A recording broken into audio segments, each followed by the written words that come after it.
En 1948, un automóvil salió de una fábrica en Chicago con un tablero acolchado, un parabrisas diseñado para desprenderse con el impacto y un faro delantero que giraba en las curvas. Cada una de esas características estaba décadas por delante de cualquier cosa que Detroit vendía en ese momento. Pero en menos de un año, el hombre que lo construyó vio su fábrica clausurada, su nombre arrastrado por un tribunal federal y su empresa desmantelada por un juzgado de quiebras. Fue absuelto de todos los cargos. No importó. La empresa ya estaba muerta. Entonces, ¿cómo es posible que alguien construya el automóvil más innovador de Estados Unidos y aún así lo pierda todo? Era 1903, y Preston Tucker llegó a una granja de menta cerca del pequeño pueblo de Capac, Michigan. Su padre era un ingeniero ferroviario que murió cuando Preston tenía apenas 4 años, dejando a su madre criándolo a las afueras de Detroit, en el suburbio de Lincoln Park. Tucker se enamoró de los automóviles desde muy joven. A los 11 años ya había aprendido a conducir por los caminos de tierra a las afueras de Detroit. A los 16, compraba y revendía autos con ganancia en lotes locales. A los 13, había conseguido un trabajo en General Motors en la división Cadillac, absorbiendo todo lo que podía sobre cómo se diseñaban, ensamblaban, vendían y comercializaban los automóviles. Esa educación temprana, dentro de una fábrica automotriz real, le dio algo poco común. Entendía el lado comercial de los autos, no solo los motores y la grasa. A lo largo de sus 20 años, Tucker pasó por las oficinas de ventas de Studebaker, Chrysler y Pierce Aero, desarrollando una reputación como uno de los vendedores de automóviles más astutos del Medio Oeste. Incluso pasó un breve periodo como oficial de policía en Lincoln Park, Michigan, donde una vez quemó un agujero en el tablero de su patrulla para canalizar el calor del motor hacia la cabina congelada. Lo degradaron por esa hazaña y dejó el cuerpo policial. Pero vender los autos de otras personas nunca iba a satisfacerlo. Tucker quería construir los suyos propios. A principios de los años 1930, Tucker encontró su camino hacia el circuito de Indianápolis, donde se asoció con el legendario diseñador de autos de carreras Harry Miller. Juntos formaron la corporación Miller-Tucker y convencieron a Ford Motor Company de patrocinar una flota de autos de carreras con tracción delantera para las 500 millas de Indianápolis de 1935. Se construyeron 10 autos. Sin tiempo suficiente para pruebas adecuadas, ninguno terminó la carrera. La sociedad se disolvió, y Harry Miller murió en 1943. Pero Tucker había probado lo que se sentía construir algo de la nada, y esa sensación no se iba a ir. Cuando estalló la Segunda Guerra Mundial, Tucker giró hacia el trabajo militar desde un taller mecánico en Ypsilanti, Michigan. Diseñó una torreta artillada blindada que podía rotar lo suficientemente rápido como para rastrear aviones enemigos. Variaciones de esa torreta terminaron montadas en bombarderos B-17 y B-29, que volaban misiones de combate sobre Europa y el Pacífico. También construyó un prototipo de vehículo blindado de combate para el ejército. Los militares lo rechazaron, no porque fallara, sino porque era demasiado rápido para que la infantería pudiera seguirle el paso a pie. Piensen en eso un segundo. La máquina funcionaba demasiado bien, y la institución no podía manejarla. Ese patrón definiría el resto de la vida de Tucker. La guerra terminó, y Estados Unidos estaba hambriento, no solo de tiempos de paz, sino de todo nuevo. Casas nuevas, electrodomésticos nuevos, autos nuevos. El problema era que Ford, General Motors y Chrysler no habían diseñado un solo auto de pasajeros nuevo desde 1941. Sus fábricas habían sido convertidas para producción militar, y la reconversión tomaba tiempo. Por una breve ventana a finales de los años 40, el campo de juego estaba más nivelado que nunca. Tucker vio su oportunidad. Pero ¿podía un solo hombre sin fábrica, sin cadena de suministro y sin respaldo del sistema bancario realmente enfrentarse a General Motors, Ford y Chrysler? Anunció su plan de construir un sedán diferente a cualquier cosa en las carreteras estadounidenses. Lo llamó el Tucker Torpedo, aunque el nombre luego se cambió a Tucker 48 porque no quería recordarles a los compradores los tiempos de guerra. El auto se construiría alrededor de una idea radical. La seguridad debía ser lo primero. Ahora bien, en 1948, las compañías automotrices trataban la seguridad como mala publicidad porque implicaba que sus vehículos eran peligrosos.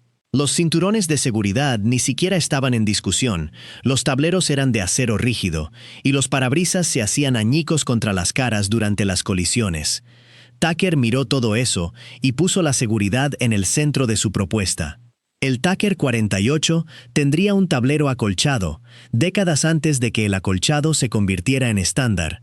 Su parabrisas estaba hecho de vidrio irrompible, diseñado para salirse del marco con el impacto en lugar de cortar a los ocupantes. Frente al asiento del pasajero delantero había una cámara de impacto, un área abierta donde los pasajeros podían protegerse durante una colisión. El techo incorporaba una barra antivuelco integrada, y toda la carrocería descansaba sobre un chasis perimetral reforzado, puertas que se extendían hasta la línea del techo para facilitar la entrada. Y el detalle más famoso del auto, un faro central montado al frente que Tucker llamó el ojo cíclope. Estaba conectado al mecanismo de dirección y giraba para iluminar el camino del conductor en las curvas. En aquellos años, 17 estados tenían leyes que prohibían automóviles con más de 2 faros delanteros, así que Tucker diseñó una cubierta removible para esos mercados. ¿Alguna de esas características sonaría inusual en un auto moderno? Ni remotamente. Pero en 1948, cada una de ellas era inaudita en los vehículos de producción estadounidenses. El motor era igual de poco convencional. La planta motriz original de Tucker no estaba funcionando, así que compró un motor de 6 cilindros opuestos, originalmente diseñado para el helicóptero Bell 47, fabricado por Air Cold Motors en Siracusa, New York. Para asegurar un suministro constante, compró la compañía de motores completa.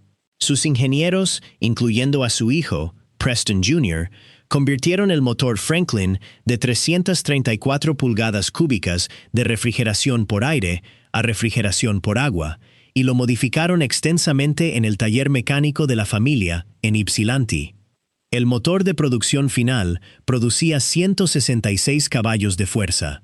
Combinado con una transmisión Cord modificada y posicionado en la parte trasera del sedán, el Tucker alcanzaba una velocidad máxima de aproximadamente 117 millas por hora, acelerando de 0 a 60 en menos de 11 segundos.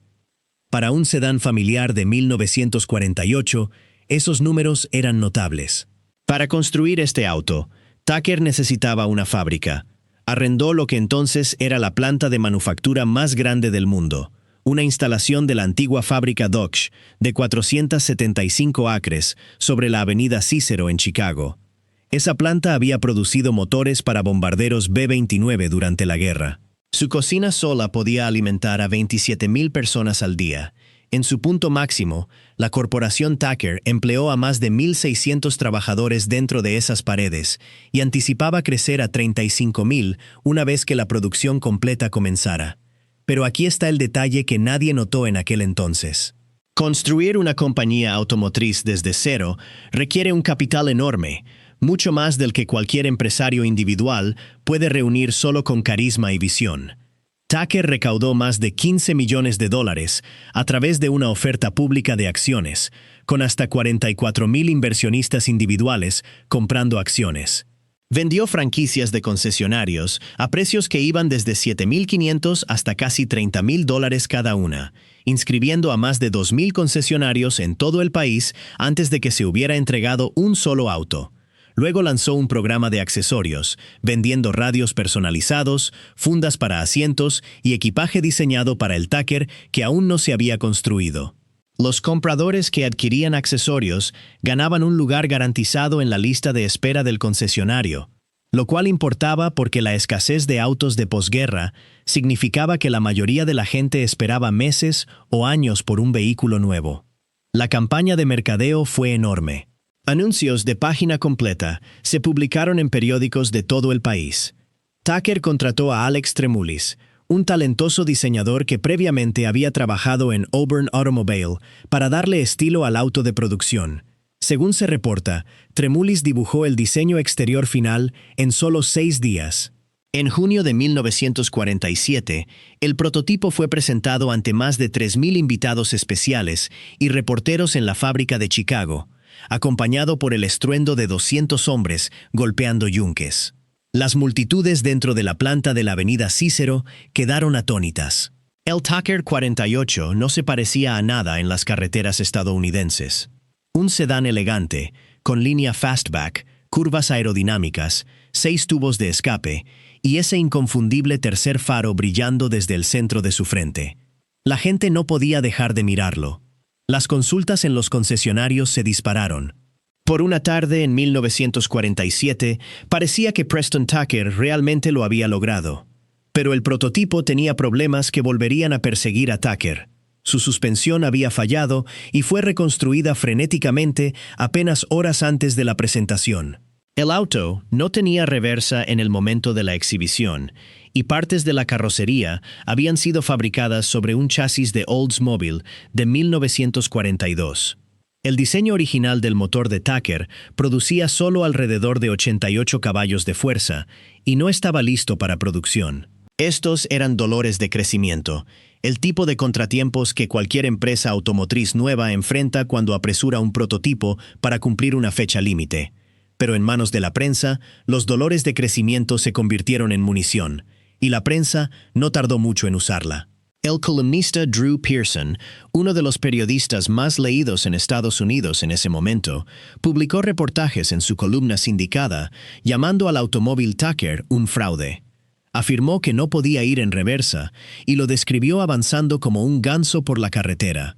Esos problemas existían solo en el primer prototipo y fueron resueltos rápidamente, pero el daño a la confianza pública fue inmediato.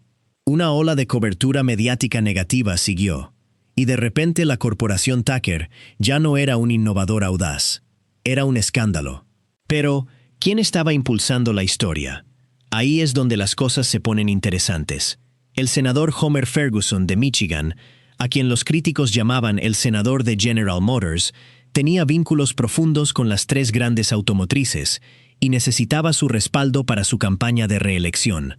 La Comisión de Valores, la SAC, tenía un comisionado llamado Harry McDonald, también de Detroit, amigo personal de Ferguson. El jefe regional de la SAC, Thomas John, según múltiples testimonios, albergaba una hostilidad personal hacia Tucker y persiguió la investigación sin descanso. Tucker dijo después que la SAC probablemente gastó más dinero investigando su compañía de lo que su compañía gastó diseñando y construyendo el auto. Si han estado siguiendo esta historia, probablemente pueden sentir hacia dónde se dirige. Suscríbanse. Cubro los capítulos enterrados de la historia automotriz cada semana. La SAC lanzó una investigación completa sobre la oferta de acciones y las prácticas comerciales de Tucker. La agencia presentó cargos de fraude postal y conspiración, alegando que Tucker nunca tuvo la intención de construir un auto real y que simplemente había estado recolectando dinero de inversionistas ingenuos. Si esa acusación suena extrema, dado los 1.600 empleados y los automóviles funcionando que ya salían de la línea de producción, no son los únicos. Un informe secreto de la SAC fue compilado, pero nunca publicado oficialmente al público. Sin embargo, fue filtrado a la prensa. La revista Sawyers publicó un artículo perjudicial en junio de 1949 que se apoyaba fuertemente en esos detalles filtrados. Reader's Digest lo reimprimió, esparciendo la cobertura negativa a millones de lectores adicionales en todo el país. Pero los ataques no se detuvieron en la prensa. La situación estaba a punto de empeorar mucho más. Mientras todo esto sucedía, las ofertas de Tucker para comprar 2 plantas siderúrgicas que suministraran materias primas para la producción fueron rechazadas por la Administración de Activos de Guerra, bajo circunstancias que Tucker y sus simpatizantes calificaron de políticamente motivadas. Sin un suministro garantizado de acero, la producción masiva del sedán Tucker era imposible. Las paredes se cerraban desde todas las direcciones. El juicio comenzó el 4 de octubre de 1949. Ese mismo día, se ordenó el cierre de la fábrica de la corporación Tucker. Para ese momento, solo 37 sedanes Tucker habían sido completados. Pero algo extraordinario sucedió después. 300 empleados, muchos de ellos trabajando sin paga, regresaron a la fábrica clausurada y ensamblaron a mano otros 13 autos con las piezas restantes, llevando la producción total a 50 unidades más el prototipo original. 51 automóviles, Tucker en total. Ese es el tipo de lealtad que el dinero no puede comprar. El juicio duró 4 meses. Los abogados de Tucker nunca tuvieron acceso al informe secreto de la SEC, que había sido filtrado a los periodistas y usado para moldear la opinión pública. El gobierno sostuvo que Tucker nunca tuvo la intención de producir un auto, pero la defensa señaló a los 1,600 empleados contratados, equipos de ingenieros y maquinistas, y una fábrica que el propio vicepresidente de Tucker testificó que estaba 90% lista para la producción masiva. En enero de 1950, el jurado absolvió a Preston Tucker y a todos sus coacusados de todos y cada uno de los cargos. Las acusaciones carecían de fundamento. El hombre había estado diciendo la verdad todo el tiempo, pero ya era demasiado tarde. La planta en la avenida Cícero ya no existía. El dinero de los inversionistas se había agotado. La confianza pública se había evaporado meses antes. Un tribunal de quiebras desmanteló los restos de la corporación Tucker, y la flota de sedanes completados y parcialmente ensamblados fue vendida en subasta en octubre de 1950. Tucker pasó los últimos años de su vida intentando reconstruir. Exploró un proyecto para fabricar automóviles en Brasil. Presentó propuestas en varios países, buscando un lugar donde la industria establecida no pudiera alcanzarlo. Pero su salud estaba fallando. Años de fumar intensamente habían cobrado su precio, y el estrés del juicio y sus consecuencias no había ayudado. Preston Tucker murió de cáncer de pulmón el 26 de diciembre de 1956, en su hogar cerca de Ypsilanti, Michigan. Tenía 53 años. La enorme planta, en la avenida Cícero, donde se construyeron los sedanes Tucker, eventualmente volvió a producir motores de aviones bajo Ford durante la Guerra de Corea. Para 1965, parte del terreno se había convertido en el centro comercial Ford City Mall. Hoy en día, un extremo del complejo alberga una fábrica de Tootsie Roll. El centro comercial, como muchos otros en Estados Unidos, está rodeado de un estacionamiento lleno de maleza y tiendas ancla clausuradas. Pero los autos sobrevivieron. De los 51 sedanes Tucker jamás producidos, 47 siguen existiendo hoy, dispersos en museos y colecciones privadas alrededor del mundo. Están entre los automóviles estadounidenses más valiosos jamás construidos. En años recientes, sedanes Tucker se han vendido en subasta por entre $1,5 millones y casi $2 millones, con un precio récord de casi $3 millones establecido en 2012. Uno de ellos está en exhibición permanente en el Smithsoniano. Otro pertenece al cineasta Francis Ford Coppola, cuyo padre Carmine perdió $5,000 invirtiendo en acciones de Tucker en los años 40, una suma significativa para una familia de clase media. Esa pérdida de infancia dejó una marca tan profunda en el joven Coppola que décadas después dirigió la película de 1988, Tucker, El hombre y su sueño, protagonizada por Jeff Bridges. ¿Conspiraron las tres grandes para destruir a Preston Tucker?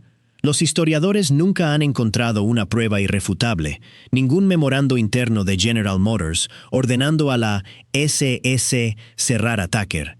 Pero la red de conexiones es difícil de ignorar. Un senador de Michigan, respaldado por las automotrices, un comisionado de la SS de Detroit, un jefe regional de la SS con una enemistad personal, un informe gubernamental secreto nunca publicado oficialmente, pero convenientemente filtrado a periodistas hostiles, y un tribunal de quiebras que vendió la fábrica de Tucker por una fracción de su valor.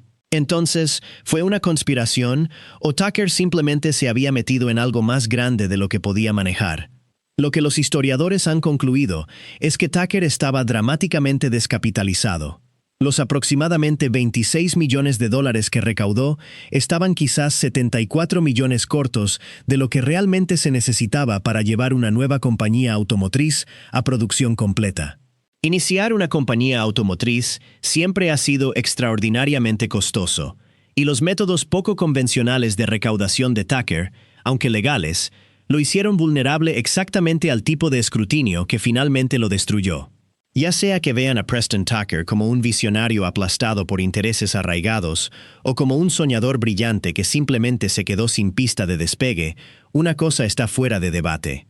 Las características que puso en ese auto en 1948, el tablero acolchado, el parabrisas desprendible, el chasis de seguridad perimetral, la suspensión independiente, el faro direccional, no quedaron enterradas con su compañía.